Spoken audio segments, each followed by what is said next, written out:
मतलब ये सोच के देखिए आपको कैसा लगेगा कि जी आपको पता हो कि आपका कुछ ही देर में राज्याभिषेक हो रहा है और उसका कोई कंपटीटर नहीं है, यानी कि कोई दावेदार और नहीं है। सिर्फ आप ही का राज्याभिषेक होगा और वो भी 25 करोड़ आबादी का।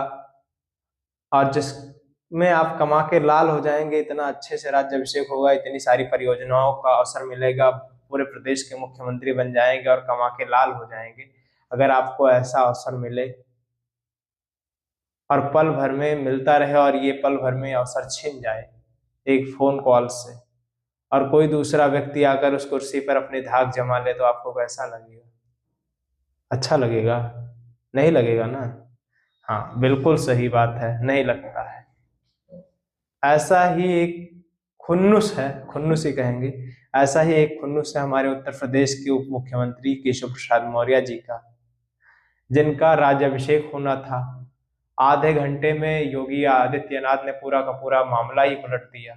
अचानक योगी आदित्यनाथ के पास फोन आया, उनको कहा गया कि आप दिल्ली आइए। उन्होंने कहा कि अभी अभी तो मैं दिल्ली से गोरखपुर पहुंचा हूं। उनके लिए पर्सनल जेट भेजा गया, उस जेट से वो दिल्ली पहुंचे। दिल्ली में उनको कहा गया कि आप उत्तर प्रदेश की गद्दी जाके संभालिए। तब तक दिनेश शर्मा और केशव प्रसाद मौर्य का नाम सबसे टॉप पर चल रहा था, और इन्हीं नामों के बाद नाम आ गया योगी आदित्यनाथ का। अचानक उत्तर प्रदेश के मुख्यमंत्री योगी आदित्यनाथ जी बना दिए गए। अब केशव प्रसाद मौर्य को लगता है कि उनका नंबर तो बहुत पीछे चला गया, शायद आएगा भी या नहीं आएगा। इसीलिए केशव प्रसाद मौर्य मंचों मंचों पर योगी आदित्यनाथ की बगावत करना शुरू कर देते हैं। ऐसा ही कुछ किया है उन्होंने प्रयागराज में। प्रयागराज के एक मंच पर उन्होंने योगी आदित्यनाथ की बगावत करते हुए कहा कि हम योगी जी के नारे से नहीं सहमत हैं, हम मोदी जी के नारे से सहमत हैं। आपको बता दें, योगी जी ने नारा दिया है, बटोगे तो कटोगे।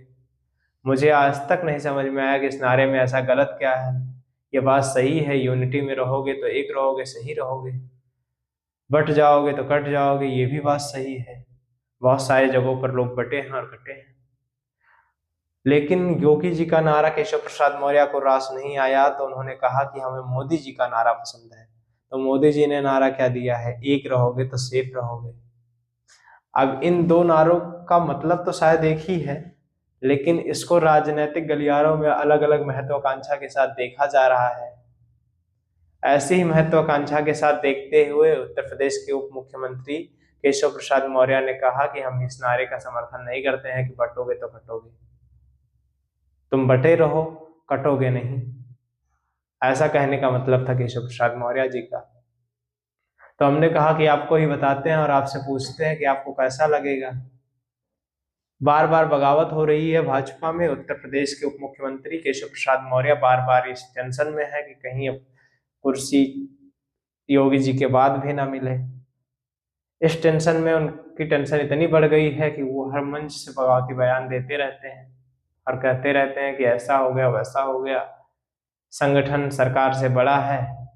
फिर ऐसा ऐसा नारा निकाल देते हैं कि बगावती लगने लगता है। हालांकि वो किसी पार्टी में जाने के मूड में शायद नहीं है, क्योंकि अखिलेश यादव ने उनको खुला मानसून ऑफर दिया था। उन्होंने इस मानसून ऑफर को रिजेक्ट कर दिया था। मानसून ऑफर ये था कि 100 लाओ, मुख्यमंत्री बन जाओ। फिर अभी अखिलेश यादव पर उन्होंने निशाना साधते हुए कहा कि अखिलेश जी भाजपा ज्वाइन करने का प्रयास कर रहे हैं, लेकिन कर ही नहीं पा रहे हैं, भाजपा वाले संभले नहीं कर रहे हैं। इन तमाम तीखा बहस जो छिड़ी रहती है, इन सब पे, तमाम राजनीतिक प्रक्रियाओं पर आपके विचार क्या हैं? अपने विचार कमेंट बॉक्स में आप दे सकते हैं। बाकी आप इस राज्याभिषेक वाली घटना के विषय में क्या समझते हैं? क्या किसी का राज्याभिषेक हो रहा हो और राजा कोई और बन जाए तो आप सहमत रहेंगे? इसके विषय में क्या समझते हैं? अपने राय कमेंट बॉक्स में जरूर दें। आप नेटवर्क भारत देख रहे थे, मैं हूं आपके साथ गौरव विनायक। जुड़े रहिए हमारे साथ और देखते रहिए हमें।